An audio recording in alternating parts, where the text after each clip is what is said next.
Nifty के कल के एनालिसिस में आपका स्वागत है। आइए दोस्तों देखते हैं बैंक निफ्टी कहाँ पे कामकाज कर रहा है और हम लोग किस तरह से ट्रेड कर सकते हैं। अगर आप देखेंगे बैंक निफ्टी ने ऑल टाइम हाई लगाया हुआ है, ये ऑल टाइम हाई का उसको टच करके बैंक निफ्टी एक कंसोलिडेशन फेज में वापस आ रहा है। तो कंसोलिडेशन ये इसलिए कर रहा है क्योंकि कोई भी ब्रेकआउट अगर आता है, बड़ा ब्रेकआउट आता है, छोटा ब्रेकआउट आता है, तो ब्रेकआउट के पहले उसने कंसोलिडेशन तो करना ही चाहिए। और कंसोलिडेशन जब करता है तभी वो ब्रेकआउट सक्सेसफुल होता है। कभी कभी क्या होता है कि अगर ये पहले ही मुड़ जाए तो हम लोग उसको ब्रेकआउट फेल भी बोल सकते हैं। बट ब्रेकआउट अभी तक हुआ नहीं है, अभी तक वेट कर रहा है bank Nifty all time high को ब्रेक करने की। ये उसका ऑल टाइम हाई है। आइए देखते हैं इंट्राडे में हम लोग कल के दिन किस तरह से ट्रेड कर सकते हैं। कल देखिए दोस्तों, यहाँ पे जो 45,979 के पास मार्केट क्लोज हुआ है। अगर कल गैप अप खुलता है, गैप अप का केस जहाँ पे 46,100 के पास अगर मार्केट खुलता है, आइए बता देता हूँ यहाँ कहीं पे। तो हम लोगों को क्या करना है, हम लोगों को एक पुट का ट्रेड ट्राई करना है। सबसे पहला ट्रेड मैं दे रहा हूँ, ये पुट का ट्रेड रहेगा अगर 46,100 के आसपास कहीं पे खुलता है तो। और इसका जो टारगेट रहेगा वो रहेगा 45,984। तो ये एंट्री पॉइंट है और ये टारगेट है। तो टारगेट और एंट्री पॉइंट अगर आप देखेंगे तो ऑलमोस्ट 16 + 100 मतलब 116 का टारगेट है। एसएल जो रहेगा वो 30 पॉइंट्स का रहेगा। तो इस तरह से ये पहला ट्रेड हो गया। सेकंड ट्रेड, अगर मार्केट और ज़्यादा गैप खुलता है, क्योंकि आप अगर देखेंगे तो मार्केट हमेशा ऑलमोस्ट मतलब गैप अप अगर खुलता है तो 200 के आसपास खुलता है, 200 पॉइंट्स के आसपास। तो मार्केट अगर खुलता है समझ लीजिए 46,240 के पास, 14 के पास, 46,214 कहाँ पे, यहाँ कहीं पे। यहाँ कहीं पे अगर गैप अप खुलता है तो हम फिर से सेकंड ट्रेड जो है वो पुट का ही ट्राई करेंगे। पुट का ट्राई करेंगे और यहाँ पे हम लोग जो टारगेट लेंगे वो टारगेट रहेगा हमारा वाला 46,069। ये 46,069 यहाँ कहीं पे, यहाँ कहीं तक का हम लोगों का टारगेट रहेगा। आप इसमें सेकंड टारगेट भी ट्राई कर सकते हैं, बट मैं चाहूँगा कि आप अपना जो अगर टारगेट के हिसाब से, क्योंकि हमारा यहाँ पे जो एसएल है वो सिर्फ 20 पॉइंट्स का है। आप इसको बड़ा भी कर सकते हैं, एसएल को 5 पॉइंट्स मतलब 25 पॉइंट्स तक कर सकते हैं।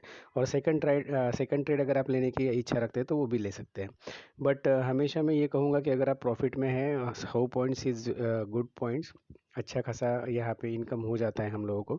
बट अगर किसी को ज़्यादा कमाने का है तो वो सेकंड टारगेट के लिए भी ट्राई कर सकता है, अगर उसमें पेशेंस हो। क्योंकि बाद में कैसा है, बैंक निफ्टी थोड़ा सा ज़्यादा वोलेटाइल है, कभी ऊपर नीचे कभी करते रहता है, तो उसकी वजह से आदमी को डर लगता है और हम लोग लॉस में निकल जाते हैं।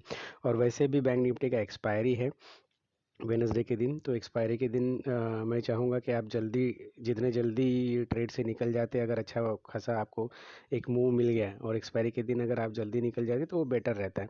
बिकॉज़ अगर मार्केट ने टारगेट पे जाने के लिए अगर थोड़ा सा भी टाइम लिया तो उसमें आपका प्रीमियम डिके हो जाता है। प्रीमियम डिके की वजह से आपको लॉस हो सकता है। तो आइए थर्ड ट्रेड की बात करते हैं। मार्केट अगर कल गैप डाउन खुला, गैप डाउन मतलब हम लोग सेकंड सिनेरियो डिस्कस कर रहे हैं। पहले हम लोगों ने पहले दोनों भी ट्रेड जो थे वो गैप अप के सिनेरियो में किए थे। अगर भी गैप डाउन के सिनेरियो में बता रहा हूँ, अगर समझ लो गैप अप खुल जाता है और 45,829 के आसपास हमको कहीं पे भी मिलता है, समझ लीजिए इसके ऊपर भी गैप अप खुला और यहाँ तक आया, इस पॉइंट तक आया, तो हम लोग क्या करेंगे, हम लोग कॉल ट्राई करेंगे। कॉल जो हम लोग ट्राई करेंगे वो 45,829 यहाँ कहीं पे है वो पॉइंट, आप एक मार्क कर लीजिए इस पॉइंट को पकड़ के। और यहाँ से हम लोग जो कॉल ट्राई करेंगे उस कॉल का जो टारगेट रहेगा वो 45,966 का, ये हमारा टारगेट रहेगा, जो 135 पॉइंट का टारगेट है। और एसएल जो है वो रहेगा 45,802 पे। तो ये आपका एसएल है। इस तरह से हम लोग 3 ट्रेड ट्राई करेंगे कल। और इसके अलावा अगर भी कोई ट्रेड मिलता है तो मैं आपको बताऊंगा दिन के टाइम पे। बट ये 3 ट्रेड जो है वो हम लोग खास करके ट्राई कर सकते हैं। आइए देखते हैं बैंक निफ्टी के अलावा अगर कोई इंट्राडे का ट्रेड हम लोग कर सकते हैं तो इसमें चले जाते हैं। सबसे पहला एलएनटी, थोड़ा महंगा शेयर है, देखेंगे तो 3,000 के आसपास है। बट ये जो शेयर है वो अगर आप 3 दिनों से देखेंगे तो बड़ा कंसोलिडेट कर रहा है। अगर आप 15 मिनट के टाइम फ्रेम पे चले जाओगे तो आपको दिखेगा ये, इसका कंसोलिडेशन है वो 3 डेज से एक बॉक्स में कंसोलिडेशन कर रहा है।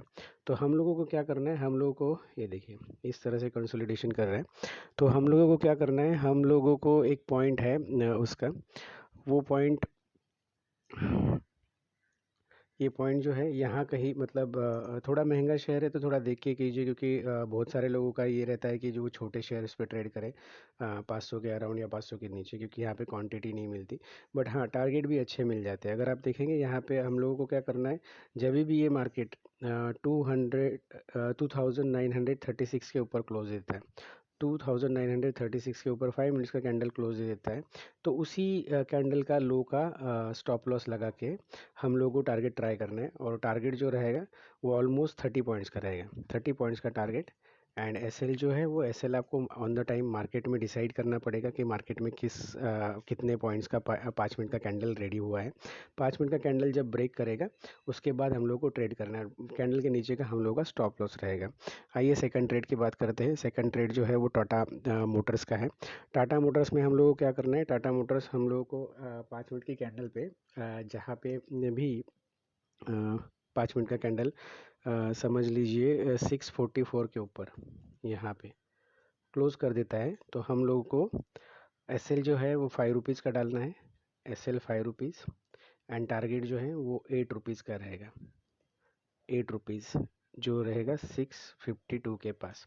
यहाँ पे आप आधी क्वांटिटी बुक करके सेकंड टारगेट जो है वो 664 तक का लेके जा सकते हैं।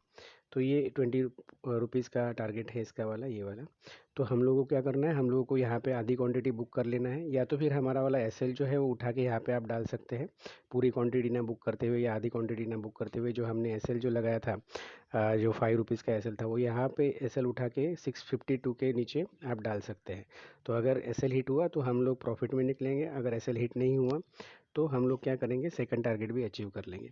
आइए थर्ड ट्रेड बात कर लेते हैं। थर्ड ट्रेड जो है वो टाटा कंज्यूमर का है।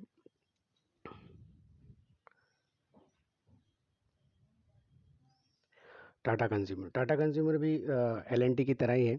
अगर आप गौर से देखेंगे तो यहाँ पे भी एक कंसोलिडेशन है, 1 डे का कंसोलिडेशन है। तो हम लोगों को क्या करना है, हम लोगों को वही चीज़ ट्राई करनी है। 5 मिनट्स का कैंडल क्लोज अबाउ, 5 मिनट्स का कैंडल अबाउ 885, इसके ऊपर हम लोग जो टारगेट लेंगे वो 891 का लेंगे, ये हमारा टारगेट रहेगा। और एसएल जो रहेगा वो 885 के नीचे जो भी कैंडल तैयार होगा, जिस तरह से मैंने वो एलएनटी में बताया था, सेम इसमें भी सिनेरियो है। क्योंकि कंसोलिडेशन के केस में हम लोगों को ये पता नहीं रहता कि एंट्री कहाँ पे होगी। एंट्री वहीं पे होती है जहाँ पे कंसोलिडेशन बॉक्स से निकल के एग्जिट कर लेता है। इसके बाद आइए नेक्स्ट जो है वो अपोलो ट्रेड की बात कर देते हैं, अपोलो टायर की बात करते हैं। ये हमारा वाला आखिरी ट्रेड है। आखिरी ट्रेड अपोलो टायर्स जो है वो गिरावट आपको दिख रहा होगा। तो ये जो है वो एग्जैक्टली बॉटम पे है। हम लोगों को इसको क्या करना है, एसएल देखना है। एसएल कहाँ पे है इसका, 371 पे। ये देखिए जो ये अभी क्लोज हुआ है 373 के पास। हम लोग हमेशा बात करते हैं कि एसएल हमारा हमेशा छोटा रहना चाहिए, क्योंकि एसएल पे ही हम लोग मतलब लॉसेस करते हैं। तो एसएल जितना छोटा उतना हम लोगों का मुनाफा रहता है। यहाँ पे एसएल जो है वो 371 का है। मार्केट अभी 373 के पास है। हो सकता है मार्केट थोड़ा गैप डाउन खोले, हो सकता है मार्केट थोड़ा गैप अप खोले। जितना आप नज़दीक लेंगे 371 के ऊपर, उतना आपका एसएल रहेगा। और आपका जो टारगेट है वो रहेगा 386 का। तो इस तरह से इस ट्रेड को अंजाम देना है। अगर 370 के नीचे खुले तो इस ट्रेड को अवॉइड कीजिए। तो इस तरह से दोस्तों हम लोगों ने 4 आपको इंट्राडे के ट्रेड दिए हैं। अगर इंट्राडे में टारगेट कंप्लीट ना हो, क्योंकि टारगेट जो है वो थोड़े बड़े हैं, इंट्राडे में टारगेट कंप्लीट ना हो तो आप लोगों को उसको स्विंग में कन्वर्ट करना पड़ेगा। या मे भी हो सकता है अगर आपका कैश में उतना कैरी नहीं करना है तो उसको हम लोगों को क्या करना है, उसको हम लोगों को हाफ क्वांटिटी लेके जाओ या हाफ क्वांटिटी क्लोज करके लेके जाओ, बट टारगेट लेने की कोशिश करना। अदरवाइज़ क्या होता है, हमारा रिस्क टू रिवॉर्ड रेशियो जो रहता है, रिस्क टू रिवॉर्ड जो है वो थोड़ा बिगड़ जाता है। नमस्कार दोस्तों, मैंने जो भी आपको अभी तक बताया वो सारा जो एनालिसिस था, वो एनालिसिस जो है वो हम लोग मेहनत करके निकालते हैं। तो मेहनत पे थोड़ा सा अगर लाइक हो जाए, आपने अगर देखा हो और हमारे ट्रेड सक्सेसफुल होते हो, आपको कहीं पे भी फ़ायदा होता हो, तो वीडियो में लाइक ज़रूर कीजिए, वीडियो में कमेंट ज़रूर कीजिए और अपने दोस्तों को भी बताइए, ताकि हम लोगों के भी थोड़े क्लाइंट्स बढ़े। धन्यवाद दोस्तों।